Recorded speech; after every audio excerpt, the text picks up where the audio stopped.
Hello, disc golf fans, and welcome back to another episode of Running It with Nate Sexton. I am your co-host, Jarett, or he is the man we have all come to hear once again, Mr. Nate Sexton. Nate, how you doing today, man?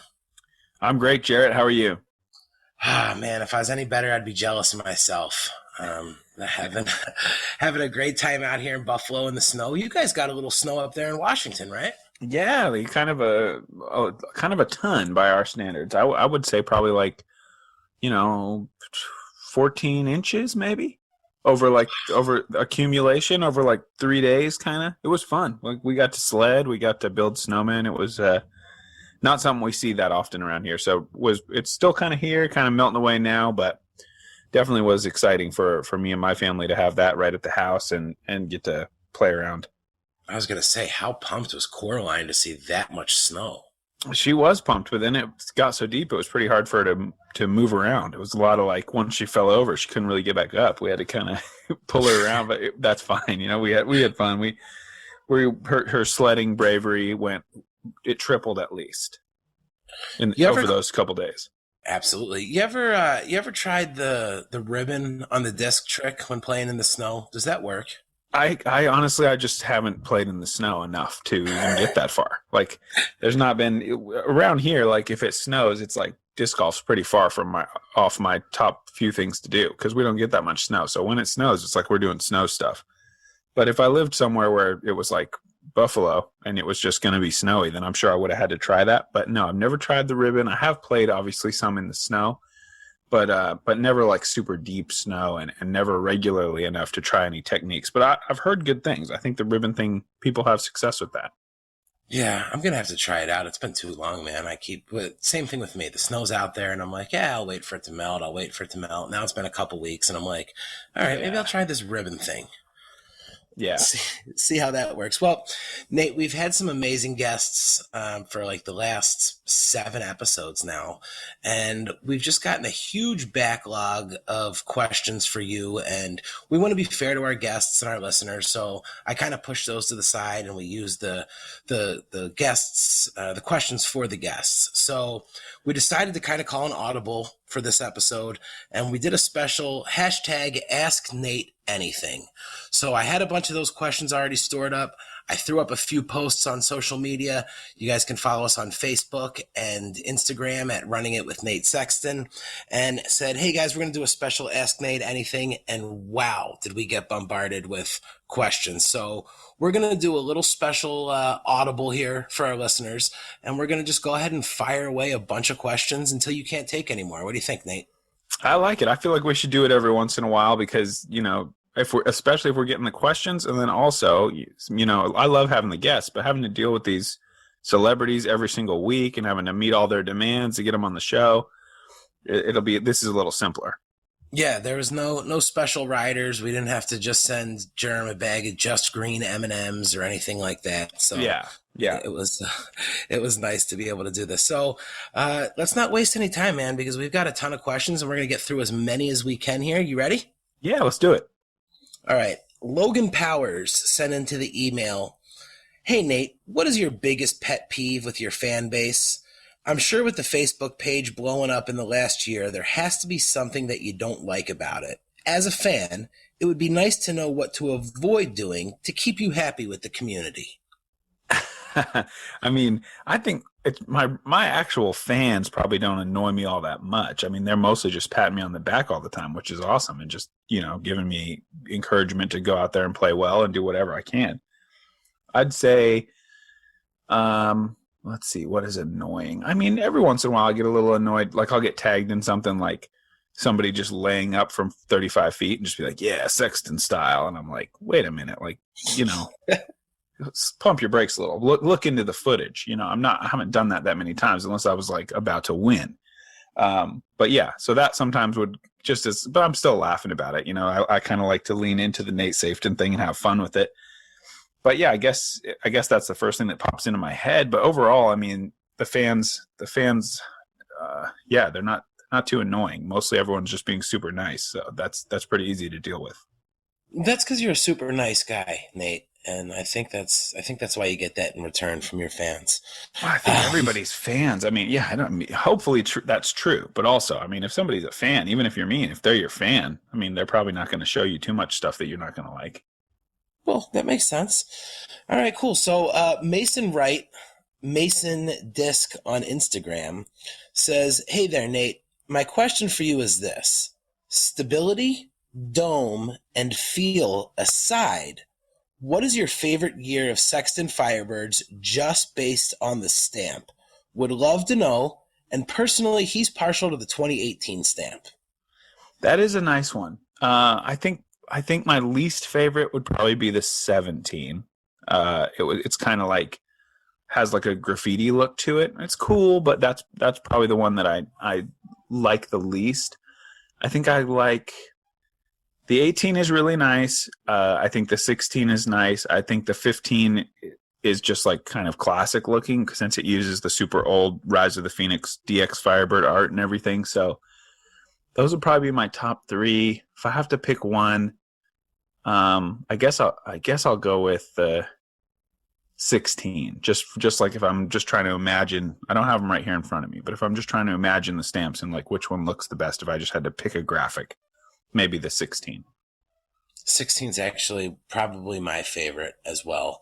And someday when they become affordable, I might actually bag one and throw it. But we've already had this discussion. I'm not spending that kind of money to put a piece of plastic on my wall. I think it's going to be tough to see that someday might be a long way off because it's not like they're making any more 16s. Yeah, and they're not going to get any cheaper, but that's okay. Maybe there's a nice fan out there that's got one that they want to trade for something. There you go. We'll figure it out. A fun question that I get almost every week in one form or another. We got it a lot with the Big Germ episodes and Nate Doss and Yuli. Disc golf is a little different because a lot of the commentary is done by players, depending on which outlet you're watching it on. Have you ever personally, or do you know of there ever being an issue from another player saying, "Hey, why'd you say that about me during the coverage?" I wouldn't say not a serious issue. We certainly have had some little back and forths, Jeremy and I with Nico about talking about his clothes. But it's all lighthearted, just talking about how he's got all this, he's pushing the boundaries of the disc golf style. He's always wearing some kind of loud prints or whatever. And we've had some funny moments talking about his clothes because you like get to hole one in the intro and it's like the guy's just right in your face all of a sudden in slow-mo. So you got to comment on something. And sometimes he's going for outrageous look on purpose. So we've definitely had some fun little jokes about that around the practice basket warming up. Like, "Oh, what, you guys didn't like my pants? What's going on?" And we're like, "Hey, man, come on. Just keep it going. We like everything you do." Right. No, I didn't think that there would be, but I guess it's a fair question and people want to know. Yeah. Ryan Burns from St. James, Missouri asks, during your 2021 Las Vegas tournament, which would be the sexiest? Going bogey-free all weekend, snagging an ace on Infinite Course Hole 6, or beating Jeremy Colling? Definitely bogey-free. That's the sexiest thing you can do. It's crazy, man. It's been when I step on the tee there in Vegas, it'll have been basically a full year since I've played a national or an international level tournament. And it's just crazy how that's happened because I played Vegas and I played Memorial. Then COVID shut everything down. Then I tried to go to USDGC, hurt myself, and now finally back. But to go bogey free after that kind of layoff would be a dream. That would be incredible. I mean, I know I'd be happy with where I finished. That's for sure. If I could stay away from the bogeys. Yeah, bogey free. There's that. You can't complain about that at any time. That's the dream. Okay, so here's a fun question, Nate, and I know that for some of our listeners who understand and know all about this, that they might get a little annoyed with this here, but Nick Campbell from Denver, Colorado, he says, as a beginner and new to the sport, I hear in every video about the stability of a disc. Can you please explain what this means? Love the podcast and the disc breakdowns. They help a lot. Like I'm always running it every chance I get. And I think that that's something that you and I have talked about, I think a lot of times we take for granted that all of our listeners understand all of the terminology. So could you kind of break down for Nick a little bit what we're talking about when you say you're looking for an overstable disc or an understable disc? Yeah, absolutely. And I mean, it's a good question. It's kind of a weird thing because it's like terminology that's so specific to disc golf that it doesn't really make a lot of sense. You don't really talk about anything else in the world as being overstable, understable, whatever. And the word stable is kind of like used interchangeably with overstable, which makes it even a little more confusing. But basically, every disc is going to have its tendencies to make some kind of a curve, whether that be right or left, depending on the spin you're putting on the disc. So for the sake of the example, let's talk about a right-handed backhand. So that's going to be a clockwise spin. So if the disc is spinning clockwise, the degree to which it wants to pull to the left and kind of like fall to the ground, that's going to be how overstable it is. So the more that's happening, that's the more overstable disc you're going to have. And that's going to be something that's great for like headwinds or like a sharp left turn or a skip or something like that, where you can throw it on almost any angle and it's just going to start diving left pretty quick. Then as you get down the line with different discs, you're going to have some that want to fly pretty straight. And then on the other end of the spectrum, understable discs, given enough power, even if you throw them on like an angle that it would look like it wants to bank to the left, then it's going to roll up and move right and fly right for you and glide around a corner. So there's manufacturers that have, all the way across, every type of disc you can imagine. So that's kind of the whole spectrum, all the way from super, super overstable to super, super understable. And you want to have a little bit of everything in your bag so that you can kind of attack any sort of hole you run into. It was one of those things when I first started getting into disc golf that, I'm happy you asked that question, because you'd watch the videos and you hear the people talk about it and you almost didn't want to admit that you didn't know what it meant. So you just kind of went with it like, oh yeah, you want to get an overstable disc. Okay, great. And, there's really nobody out there doing definitions of these terms that you guys use so often when calling the games or just talking about it. So I'm happy that he sent that in. Yeah, for sure. And it makes me think I should say at the open of the show, the ribbon thing means taping a ribbon to the bottom of your disc long enough that when it dives down into some deep snow, you might see a little tail of pink or orange to help you find your disc. So anybody who's still confused about that, now you're not anymore. Yeah, that's exactly what we're talking about. And I've seen people doing it. I just haven't tried it. So Charles from Instagram says, hey, Nate, how do you feel about changing the size of baskets on tour? In a recent interview, Paul Macbeth mentioned that the baskets we play on now were designed to catch frisbees, not discs. He thought it would be better if we had baskets with a closer grouping of chains specifically designed to catch disc golf discs. What do you think? I mean, I'm open to testing that kind of stuff and looking at like a smaller target, but on the whole, I think we have an exciting game, and I think putting is still compelling. Even though, you got to stop trying to compare it to ball golf in that, yeah, sure, a 25-footer at the elite level might not be that exciting of a thing. But, a 45-footer certainly is. And I think, for me, I think it's a low priority thing. I don't think that it's going to change scoring that much, because I kind of feel like most of the makes are like pretty on the pole anyway. And I don't think a smaller basket is going to make a huge difference on those inside 33-foot, inside 10-meter putts. I think most of the good players are still going to be making those, even if the basket was significantly smaller. So open to seeing it tested, but not a huge, we need this now, get these baskets smaller, putting's too easy. I've never felt that way. If there was one rule or thing that you could change in professional disc golf, what would it be? Is there anything?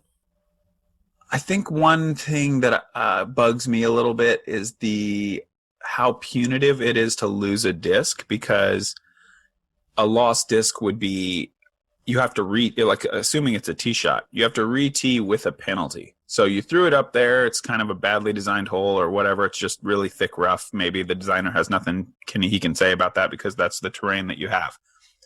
And I feel like sometimes a lost disc is like totally your fault because you tried something crazy and it got lost. But other times a lost disc is such a luck thing. And to me, it feels like maybe a penalty is not necessary. Maybe just a re-tee. And I don't know. I haven't thought about that too in depth, but that feels pretty bad to me to like, okay, you lost your disc. Now you better go back. And if you don't park it, now you're taking a double bogey. Like the best you can do now is bogey.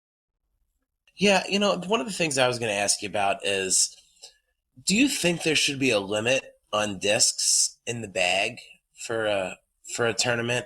I mean, in ball golf, if you break your driver on the first hole, you don't have a driver for the rest of that round. If you run out of balls in your bag, you're only allowed a certain amount. Your round is done. In disc golf, you throw a destroyer in the drink. You're like, man, I got 6 more in the bag. Not a big deal. Is there a limit on balls for professional golf? I know there's a limit on clubs, like 14 clubs or whatever. But is there actually a limit on balls? Yeah, I'm pretty sure. I mean, I've seen instances where guys have used their last ball in their bag. That was it. Sure. So I feel like that doesn't come into play in disc golf. And do you think that's something that we'll ever see change, where they'll put a limit like, hey, you can have 14 discs in your bag for the tournament, and if you get down to 8, you're down to 8? Yeah, I mean, I don't think it could be as low as 14. I think, your analogy to like if you broke your driver, you'd be without your driver. Just the rate at which golf clubs break compared to the rate at which discs get lost is not equitable. So I don't think you have to think of it as the ball. The disc represents both the ball and the club. So you would have to have a fairly high limit, I think, just because some courses are so brutal that you could take a couple bad breaks and be out, quite a few discs, and you're already taking penalties in those situations. So I don't think you need to stack it up on people more. But yeah, I mean, I could see it, but I don't think it's important, I guess. Like, I feel like, sure, if you want to carry 50 discs, like, that's fine. Your caddy's going to get tired, or you're going to get tired. And I also think, keeping it simple in some cases can be important too. So it's like pretty hard to like intimately understand the flight of 50 different discs at any given time. And you might end up overthinking and throwing some shots that could have been better because you can have maybe too many options. Fair enough. We got a question from Smarty77 from Instagram, and I love this question. Considering the pro disc golf community seems so tight and lots of friendships on the course, how often are rules violations actually called? I've only seen a few on YouTube called, and it seemed to cause some friction, while also few guys seconding the call. Also, spots always seem to be pretty favorable. I agree. I agree with that. And this is actually ties into that question that we had recently about something I would like to see change. And this is kind of one of those things. It's really hard, but the self-officiated nature of disc golf is really difficult. And I would say a lot of times I'm guilty of not really watching a player's foot that closely. Like, I'm interested in the shot. I'm interested in where is my disc. I'm interested in preparing myself mentally for this scary 40-footer I have. So if this guy is 400 feet away on a par 4 throwing a second shot, the chances that I'm like eagle-eyeing his mini and his foot placement are virtually zero. Unless I have some reason to think that somebody is trying to gain an advantage and cheat, I don't really find myself looking to make calls because I'm like way more concerned with my own game, and I don't even want the drama of like arguing, because that just puts me in a headspace that I don't want to be in when I want to just play as well as I can play.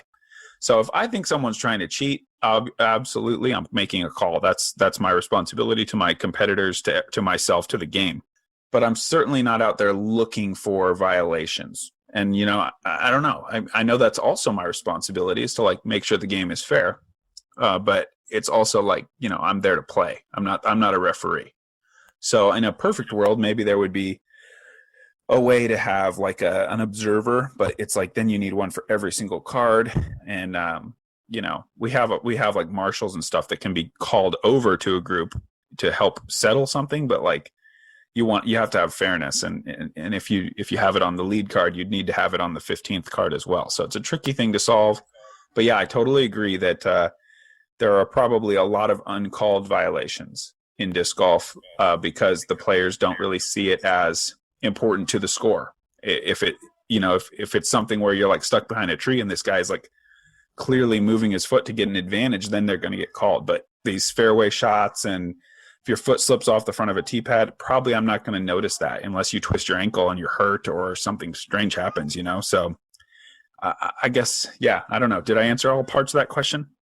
Yeah, I think so. It's definitely one of those things that I think about a lot. If I'm playing a game of basketball with my friends, I'm gonna call a foul if I get slapped while going to the basket. If we're playing a pickup softball game, I'm gonna argue if I think the ball was foul down the third baseline. Yep. It was. But when I'm playing disc golf, I'm never like, that was a bad spot, or you I don't know why. It's just, and I guess obviously playing it leisurely like I do compared to professionally and with the money and ramifications on the pro tour. But it is odd to me that it's not policed more by the tour, and that a player has to call it and then another player has to second it. And it seems like that doesn't happen often because, again, you guys are all friends that are hanging out together, and some of you guys traveling together. And I can imagine it's a little uncomfortable to do that to a friend, I guess. It certainly can be. And I think with regard to spots, I didn't really ever talk about that, I guess. But like with an out of bounds spot, that's a tough thing too, because say it's like 450 feet down the fairway and this thing goes out of bounds. Unless you have like really obvious evidence, like you hit that tree and it kicked straight to the right, so we know it went out of bounds right here.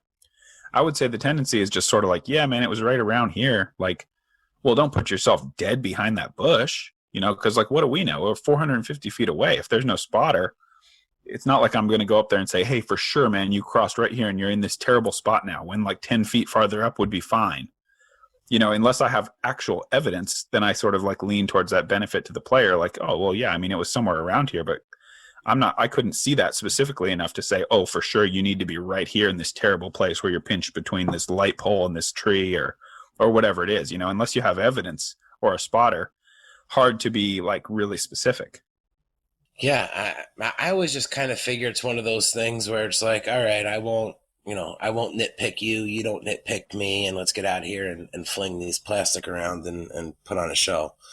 Yeah, nobody's looking to. Yeah, I mean, yeah, everyone's just kind of concerned with their own score. I think it's more than anything. It's like, obviously, nobody wants to get a reputation as like some weird, like, you're always eyeing everybody and looking for violations and trying to catch somebody in a mistake, because like that's what like a fairway foot fault amounts to, is more a mistake, I think, than any kind of like willful rules violation. I think that's where you see the majority of foot faults called. It's like a fairway shot.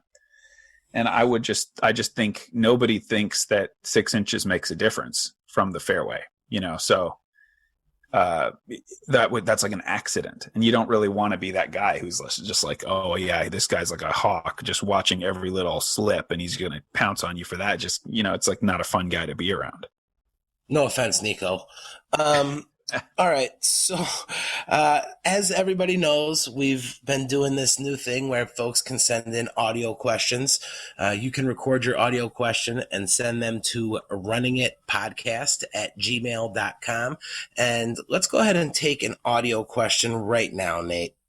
Nate, what's up? This is Steven from Little Rock, Arkansas. My favorite disc is by far the Sexton Firebird, and everybody around here knows that about me. And I know that that's probably your favorite disc too. What I was wondering was, what is your favorite year run in order of least to greatest? And then also, what do you think is the most stable run from most overstable to least overstable? Thanks so much for answering my question. Okay, so this is a good question. Yes, it is my favorite disc, and I appreciate that you like it as well. That's awesome. I am not the world's foremost expert on this, and I'm happy to admit that. I would say, certainly without a doubt, my favorite disc to throw, and the one that I've thrown, probably 90% of the Sexton Firebirds I've ever thrown have been the original year, the 2015. And I'm not convinced that that's because of some like awesome performance reason. Like, I feel like they fly well, but it's just that whatever the first one is, is like the one you learn, and it's the one you expect. And that's the one I'm comfortable with. So then when I need a new one, it's just like, I'm just still throwing those. Not only do they take 3 or 4 years to lose their utility for me, like it's not like I need a new Firebird every year. If I lose them in a lake or something, obviously, but just beating them up, they stay useful for a really long time. So 2015, there's no way I could say that I like throwing any of the other years better, because I throw the 2015 by far more than all the others. As far as stability goes, my sense is that the most overstable years is probably like 16, 19, and 20. Those ones are pretty overstable. I would say the 15 is kind of like right behind them. It's kind of in the middle. And then the more understable would be the 17 and the 18, in my opinion. But again, like it's probably been a year or two since I've thrown a 17 or an 18, like, cause I just have the 15s in my bag, and then whenever a new year comes out, I'll put that in my bag and use it as my overstable one for a while. But the ones with big staying power in my bag are still always those 15s, just cause they've been my go-to since the very beginning. Yeah, and people have to ask those questions because nobody knows how they fly, because everyone's spending crazy money on them and hanging them on their walls. Yeah, it puts me in a weird position. That's tricky, because then I'm like, man, am I really about to put a $600 disc in my bag? And I'm like, yeah, I guess I am. But it does get weirder every time now whenever I need a new one, because these crazy prices. Yeah, it's outrageous to me, but and people talk about how much they love them and they're their favorite discs, but they're all sitting in plastic, and I'm like, let's get these things out, let's get some dirt on these bad boys. But I understand it. Yeah. Well, you know what? While we're talking about that, a question that came in 100 different variations, and we've kind of touched on this in the past, is how do you feel about seeing the resale value of your discs? And a bunch of questions came in about your new disc as well. And I think you're kind of at the point where it's like, hey, the discs sell what they sell for, and then the fans kind of do whatever they want with them after, right? Yeah, I mean, I don't know. It's like, it's kind of weird, sure, that like I'm selling them for 25 and I'm like making, kind of about as many as I can handle here with just me and Chandler trying to pack the orders and everything. And then to see them turn around and sell for 100 and 150 just like a week later. But it's like, I don't know, that's not really my responsibility to, I'm like the original retailer in this example, when it's like a custom stamp that I had, made and then just ordered from Innova. So we got some cool art for that one, and yeah, it's crazy. I kind of thought it would be a little different, to be honest, when it was something that I just ordered myself versus something that Innova produced. Like from a collectability standpoint, I see those sort of differently. It's just like, yeah, sure, I could make a run of discs anytime I want. Innova makes it like on a sort of honor based, like, hey, you paid your dues, you won this tournament, you did this, and so you get a disc, And that seems to me to be like a more special and collectible thing. But clearly I don't know everything, because, the response to that new stamp was way more crazy than I expected. But on the whole, obviously I want people to be able to get Nate Sexton discs. So I don't want to, see people priced out and not be able to get their hands on one to try one. I'd like it if we could, have production get to a level where there wasn't a whole lot of incentive to buy a bunch and you could make a profit on it. But at the same time, I don't really like bear ill will towards those guys either. And I don't know about like putting in really small order limits, because like from my perspective, that's tough too, because that's like a ton more work. If I'm like, going to say only one disc per person, then all of a sudden I have 1,000 orders to fulfill rather than like 300. So that's tricky too. If I had a big staff or something, then yeah, sure. But I don't know. I hope that we can just kind of keep making more discs, and eventually the supply and the demand can normalize a little bit more, and everyone can get what they're looking for. But on the whole, it's a positive, obviously, from my perspective, to have like a fervor around Nate Sexton stuff is like incredible, and has driven a lot of my success. Because a lot of success in the eyes of a sponsor is measured in dollars and cents, So like if your disc is moving and you're selling and you're doing well with the fans, then it's like you're a valuable player. And that's like, at the end of the day, that's what sponsorship is, right? It's like you represent our brand so that we can make money. And, with Innova, it's more than that, because we've been, working together for years and years. And it wasn't like when they started sponsoring me that anybody thought I was going to be any kind of great player or win a major or anything. I was just a young kid. So, but I appreciate all the fans, and at the end of the day, the craziness is certainly a positive in my life. Well, Nate, I'm happy you brought up sponsors, because we have a pretty awesome sponsor here on Running It with Nate Sexton. And you guys already know I'm talking about our friends over at FisherDiscGolf.com. Guys, you've heard us talk about the Fisher disc stacks that they do on Facebook and YouTube. If you haven't had an opportunity to check one of these out yet, make sure you go check it out. It's really a kind of a neat thing that they do. And, some people love them. It's not necessarily for everyone. I will tell you that I did participate in the disc stacks. I got a disc that I never would have picked up and bought in a store otherwise. And it's a disc that I absolutely loved using out on the course. So it really kind of opened up a whole new line of plastic to me, and something that I probably would have never tried. So check out Disc Stacks every Tuesday and Friday night at 8 p.m. on Facebook and YouTube. But guys, if nothing else, we're all disc golf fans. Visit FisherDiscGolf.com. Check out all of the amazing stuff that they have going on that website. Levi and Adam are constantly adding new plastic, new runs, new molds. If there's something going on in the disc golf world, they're getting included, and they're figuring out a way to get it to you from FisherDiscGolf.com. Over 18 different brands of plastic. They've got baskets and gear and dry fits and disc dots, everything that you need to improve your game and make sure that you are having the most fun with everything that you need. They've got it at FisherDiscGolf.com, and they've been nice enough to help out our listeners and give us a special code to save 10% off our first purchase. Nate, what do they got to do to save 10%? Use our code RUNIT10. You always get free shipping, so it ends up being a really good deal. Yeah, it's absolutely awesome, and we can't thank Fisher Disc Golf enough for their support. So if you guys are listening to this and you're like, hey, what's all the hype about FisherDiscGolf.com? All you got to do is just type it in your browser, FisherDiscGolf.com. Hop over there, check it out for yourself, and to let them know that Nate Sexton sent you, you just go ahead and put in code RUNIT10 at checkout. Save yourself 10%. Now, Nate, again, getting back to sponsorship, you're talking about Innova, a fun question that came in that I don't even know the answer to. Is there any additional responsibilities that come with being the Innova team captain, other than that sweet, sweet Innova money that we've talked about? But is there anything else that you do, any other responsibilities? Is there any difference between being a team captain on one of these manufacturers? Oh, absolutely. Yeah. It's I don't know. It's not a lot of extra work, but it's definitely extra work. I'm in close communication with all of our team management staff and talking to them about team roster decisions, and also just about like team communication, like streamlining the whole interaction between athlete and company. So I'm kind of like the go-between there, where I'm like in those meetings and saying like, yeah, I think, reporting bonuses this way is kind of a hassle, or, players have told me this, and I always try to make myself available for that kind of stuff. The other thing that I'll do is try to kind of take some of the planning roles when we're lucky enough to not have COVID around and we can have like team dinners and things. We used to do that a little bit more. And I'll try to kind of like spread the word and make plans about something like that.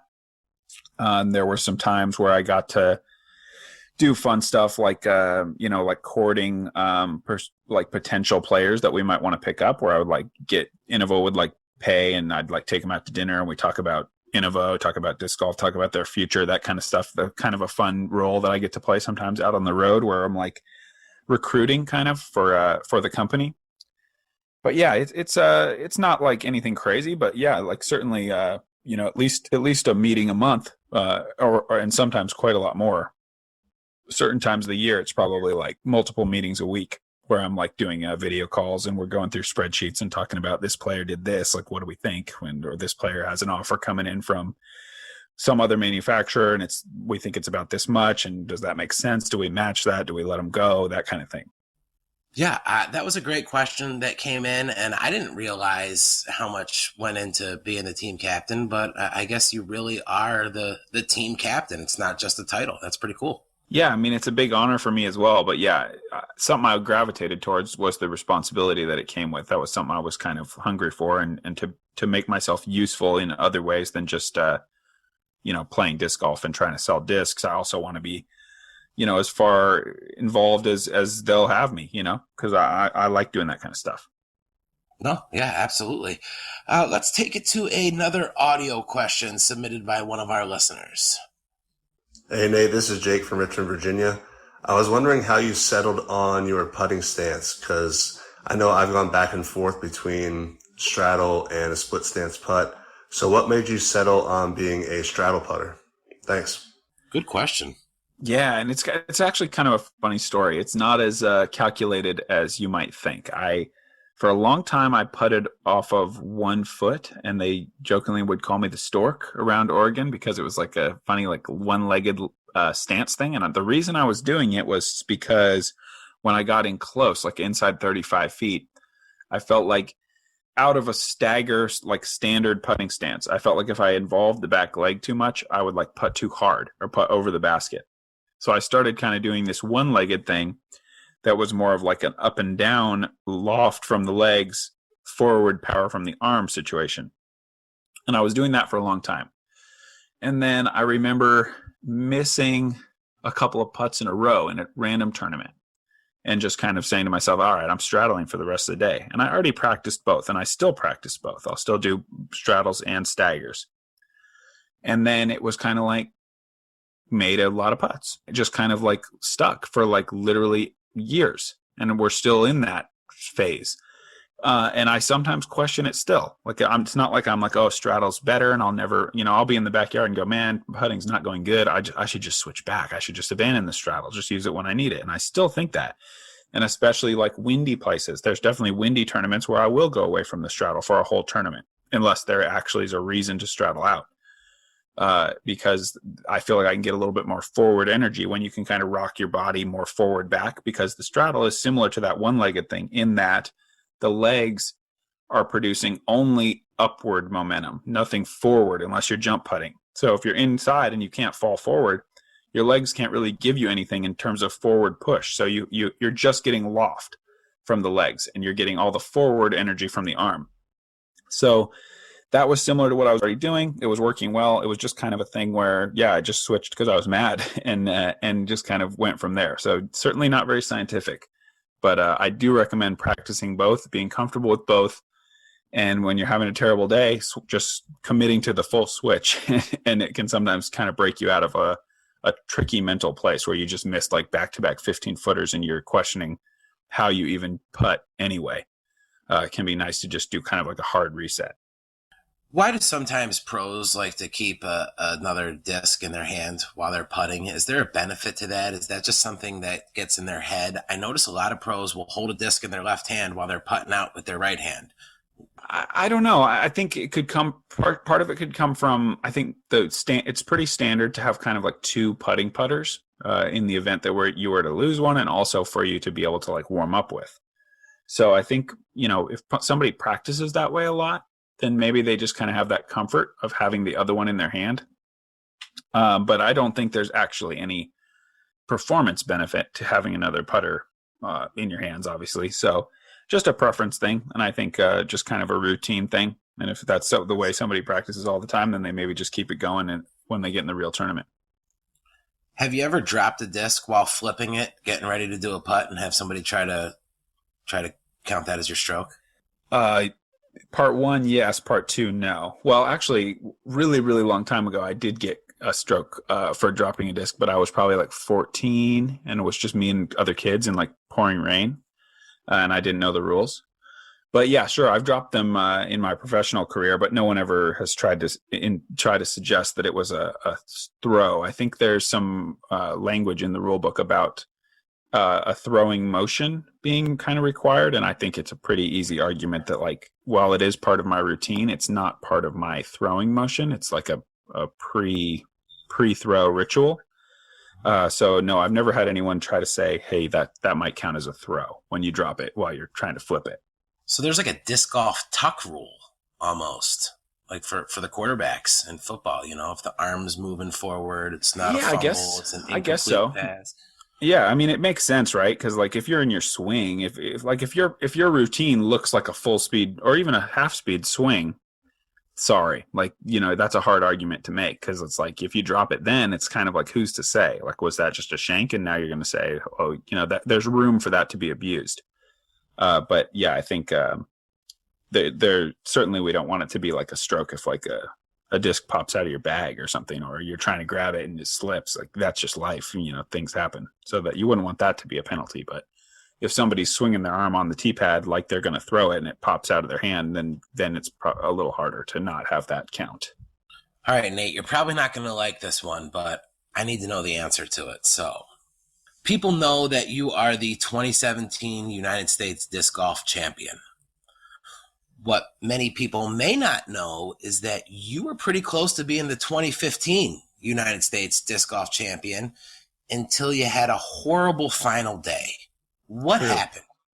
True. Well, I was just joking about this the other day. What actually happened is I played awful, and a combination of bad weather and nerves totally sunk me. But I had a 3-shot lead over Macbeth and Wysocki, I think, with 18 holes to go. And the weather did blow in, and it was like rainy and cold, I remember. And I know I lost by 11. So some quick math says I lost to Macbeth by 14 on the round. I think I still shot 1,000 rated round. Barely. But that tells you how good he was playing, how bad I was playing. Definitely, had nerves, had cold hands, had it all. Let it get away from me. And then it was just kind of like, I remember a moment where I was just sort of like, well, I'm going down swinging. Like I've lost, but I'm not going to I don't care about, second. I was pretty disappointed, and I was just trying to fight and keep throwing, and it wasn't really working. I think I ended up taking fourth. But yeah, the joke I always make is that, that was back when Paul and I were traveling together, both on Innova. That was his famous Grand Slam season, final major of the year. I had him kind of on the ropes there, one round to go. And I always joke that, Innova said I should take a dive for the, for the history for Paul, so. A little like shake and bake, like Ricky Bobby, huh? Yeah. You just so kind of I let was him drift off you. Obviously, I would never do that, and there was nothing about that happening. But it's a fun little jab at Paul to be like, yeah, that super famous greatest season you'll probably ever have. If it weren't for me collapsing, I mean, he played fantastic. Yeah, you shot low 60s every round, and then finished out with a 75, I think, in the final rounds. Yes. The weather was much, much worse, but also my mental strength was much, much worse. So at least two factors at play there to get my score up so high. Hamburgers or hot dogs, Nate? Probably hamburgers. You have no idea how many questions come in about your food preferences, especially with this Ask Nate Anything.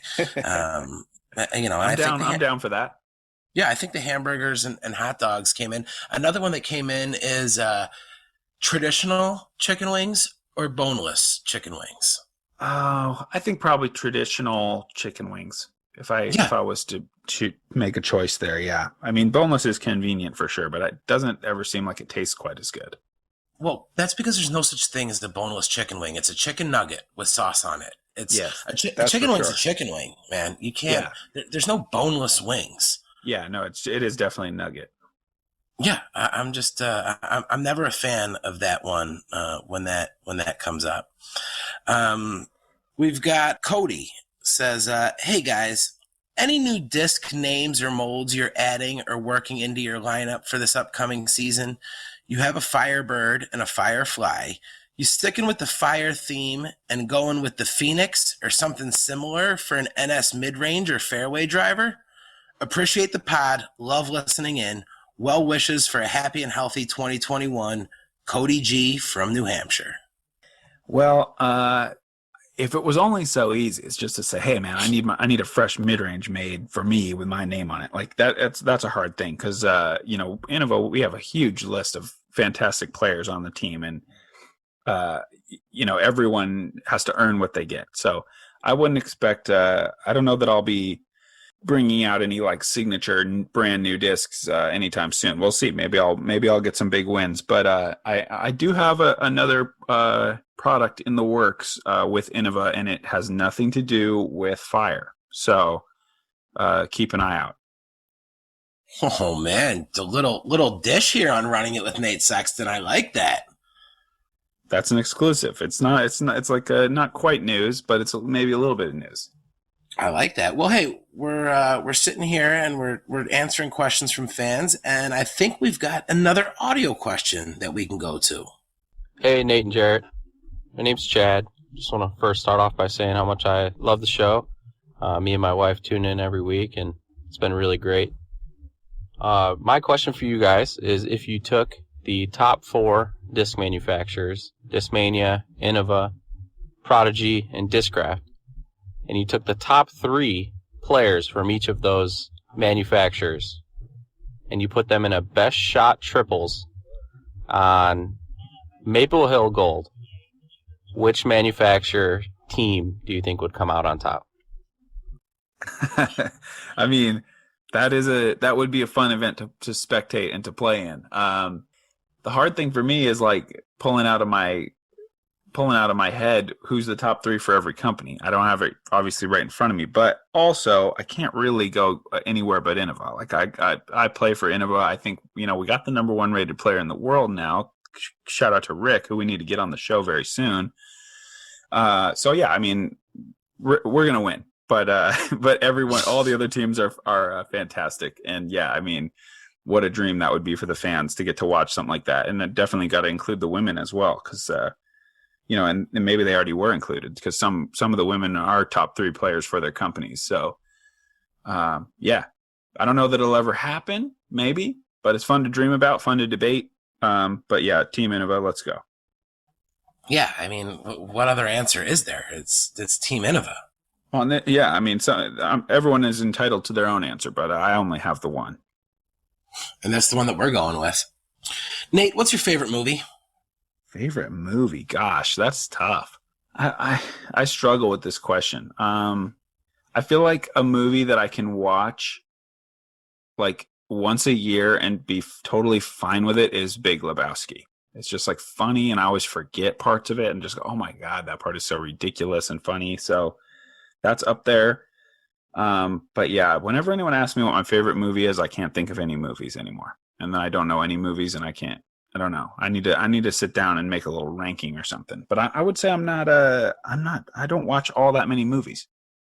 All right, Nate, coming from Evan Ludus? Sorry, Evan. As someone with a child on the way, I'd like to know, is it wiser to shop for a baby stroller that also works as a disc cart, or a disc stroller that also works as a baby cart? Man, I mean, let's go ahead and put the baby first. That might be a controversial thing to say, but let's get that baby secured first, and we'll figure out the discs second. I would say the stroller has been awesome. Like, my daughter still uses it. She's 3.5, and on a long round, I still definitely will bring it. My discs never go in the stroller. I just keep those on my back. But for a stroller, you got to have the inflatable like tires, like bike tires. You need the shock absorbers, and you need the emergency brake. If you have those 3 things, you can get through a disc golf course pretty well. Yeah, I'm telling you, a good stroller with good storage space is clutch in any situation. Disc golf, shopping, going to the county fair.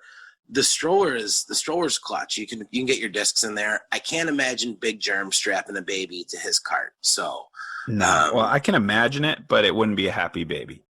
Well, Yuli's no fan of how he maneuvers that cart around on the course. So no. Have you ever been a pull cart guy, or have you always just been an over the shoulder bag or a backpack? What's your preference?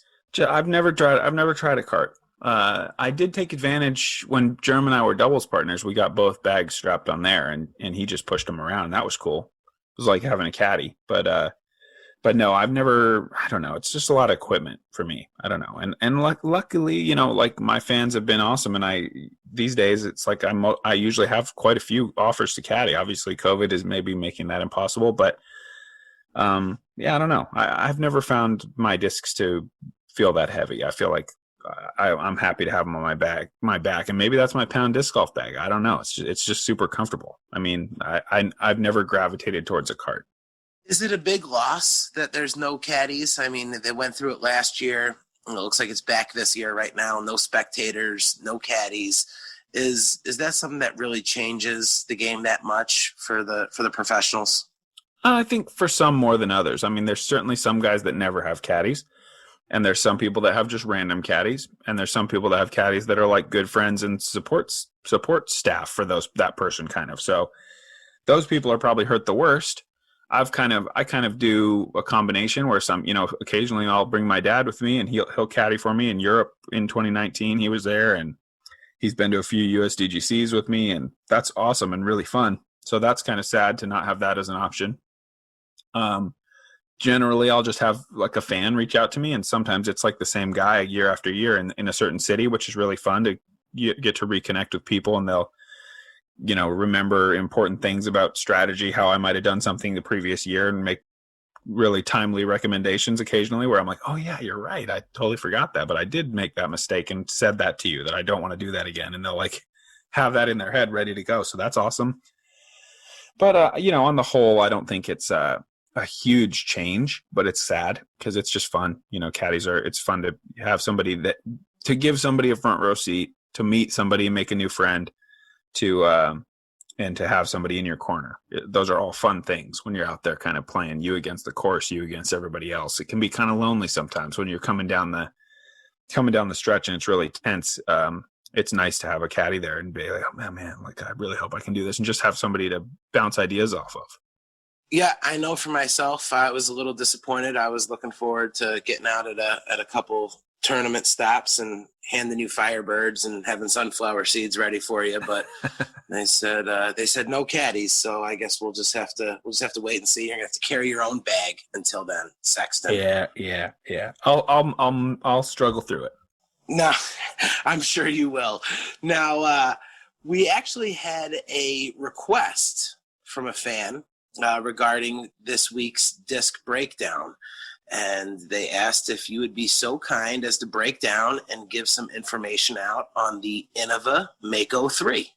Oh, sure. Yeah, Mako 3 is cool. Mako 3 is a mid-range that it's kind of in and out of my bag. It's sort of course dependent for me, but it's a straight to understable mid-range depending on the plastic. I find the Champion to be a little bit more overstable and the Star to be a little bit more on the flippy side. And luckily we already defined those terms, so we're making headway here. But yeah, it's a beadless large diameter mid-range, so it can go all the way up to 180 grams. And I find that it's really comfortable in my hand. I don't mind it for like short range forehands either, for like kind of flip up in like a really technical woodsy sort of course. I had those kind of like now famous throw-ins during that Jomez Skins match where I got the two of them in the one round, and I was looking, it probably made it look like I throw Mako 3s all the time. Honestly, I don't throw it that often, but I do like it for that kind of shot. But generally, I'll use it mostly for backhands, trying to hit a tight tunnel, throw it on a little bit of hyzer and let it kind of stand up into the gap, and then maybe finish a little bit right if I need it to. But a really straight flyer right out of the box, and just a nice all-around disc. Like if you're looking for a first disc, if you're looking for something you can kind of pick your angle and just kind of hold it through and throw it whatever angle you want it to kind of hold and just kind of finish the whole flight that way, it's a great option for that kind of thing. So the Mako 3, really nice, like neutral flying mid-range. I bag one and I absolutely love it. It's just it's an easy disc to throw, and it seems to kind of do what I want when I want it to. I just don't throw it very far, but it's been a good placement disc for me for sure. I love the Mako 3, and that question came from Casey Tolman. So I'm sorry, Casey, that I didn't get you in there, but we got your disc breakdown in there for you. Now, before we finish up with our questions here, Nate, I'm going to throw one more at you, which I thought was a cool question. More ideal vacation spot, Nate? Would you rather have a little house on the beach in the ocean, or a little cottage up in the mountains and in the snow? What's a more ideal vacation spot for Nate Sexton? Man, it's like I think I would like either one just fine, but because obviously if I'm going on vacation and my wife is coming, she's for sure picking the mountain one. So that's like, what do they say? Happy wife, happy life. So, like I don't have a strong preference, to be honest. They both sound fantastic. I'll try both. She would too. She doesn't hate the beach or anything, but I would say certainly snow would probably be the first choice for us, would be to kind of get up there and dust off the snowboards and snowshoes, which we haven't used for probably like 3 or 4 years now. Need to quit doing all this doctor stuff and get some free time so we can go use those things again. Seriously, all this doctor stuff is really holding up a lot. It is. Sexton. It really is. Have you guys talked about getting Coraline to Disneyland yet? She already went. I've never been, but really? They went. I was doing a Sexton shootout in LA, and they went, but Coraline was tiny, so she sort of remembers it because she sees the pictures, but she really wants to go again. My wife really loves Disneyland and went there as a kid. I've never been to Disneyland or Disney World or anything, and I actually don't even really like amusement park rides. But I'm told 100 times over by my wife that Disneyland is different. I'm gonna love it, so I'm sure I'm gonna go. And yeah, I don't know when, but yeah, we'll definitely go there. And Coraline and Bree have already been. Yeah, it's a lot of fun, but it's one of those vacations that you need a vacation after from going on that vacation, because there's really nothing vacation at all about Disneyland. But the Coraline she's certainly at the right age to enjoy. We've been watching so much Disney Plus lately, just hanging out together in the house every day after day after day. We just watched Toy Story 2 today. We're kind of going through the old movies I used to watch. So yeah, I'm sure all those characters are around, and she'll be freaking out. Dude, my kids go to sleep and I'm right back on Disney Plus and I'm watching old episodes of Boy Meets World. I am totally reliving my preteen years all over again. So Nice. Shout out to Disney Plus for Boy Meets World. That was like my favorite show when I was a kid. And I get to relive the whole thing here now. So, well, Nice. Nate, I think we had a lot of fun with Ask Nate Anything. I think we had a ton of questions, guys. I know that we weren't able to get to all of them, but every once in a while, we're going to toss in and Ask Nate Anything. So I've got all of your questions saved. You guys can send more in. And I think this is something that we're going to revisit every once in a while, because it's a lot of fun to kind of take a step back from the celebrity statuses of your friends and just kind of let the listeners get to know a little more about you. Yeah, I mean, I think it's great. And I just basically want to say thanks to the fans for engaging with the show and sending in the questions, and especially the audio questions. I just really like those. I think it kind of makes the whole experience a little bit richer to hear straight from people. So if you have the time and you have the technology, the smartphone handy, and you have a question for any of the guests or me, definitely would love it if you send that into the email for the show, because I just like hearing from the fans directly, not having to listen to Jarett all the time. Right. No, I like hearing from them too, because then I don't have to talk as much. So it works out. It works out well for everybody. Well, guys, we can't thank you enough for all the downloads, the likes, the shares. It's really been amazing on this run as we're getting this podcast going, and there's a whole lot more to come. We're going to be back soon with some amazing guests. And just doing anything that we can to help kind of entertain you guys and give you a little insight on the world of disc golf from one of the very best doing it, Nate Sexton. So, Nate, we the fans certainly appreciate you taking the time each week to put this show out. And again, from my point, it's been absolutely overwhelming, the response that we've gotten. Yeah, absolutely. Well, guys, we thank you so much. Again, you can email your audio questions to runningitpodcast@gmail.com. You can find us on Instagram and Facebook at Running It with Nate Sexton. He is at Frisbee Nate. I am at JarettOr222. Don't forget to check out our awesome sponsors, FisherDiscGolf.com. Hop on there, check out all the cool stuff that they've been going on. If you've been enjoying the show, one of the ways that you can support it is by supporting our sponsors. wherever you are listening to this podcast, please make sure you're subscribed. Go ahead and click that 5-star rating if you think that we've deserved it. And any comments or questions or anything, we're always open to getting them. Again, I am Jarett. He is at Frisbee Nate. And, you know, there's a lot of shows and a lot of opportunities for you guys to spend, to give your time to. And we certainly appreciate you giving it to us. And Nate, there's a lot of people that are out there right now, and they're just kind of laying them up, man. Yeah, and I used to be one of those guys, but I'm too old for that now. And from here on out, I'm just running it. What else can we do? Guys, thank you so much, and we'll see you next week.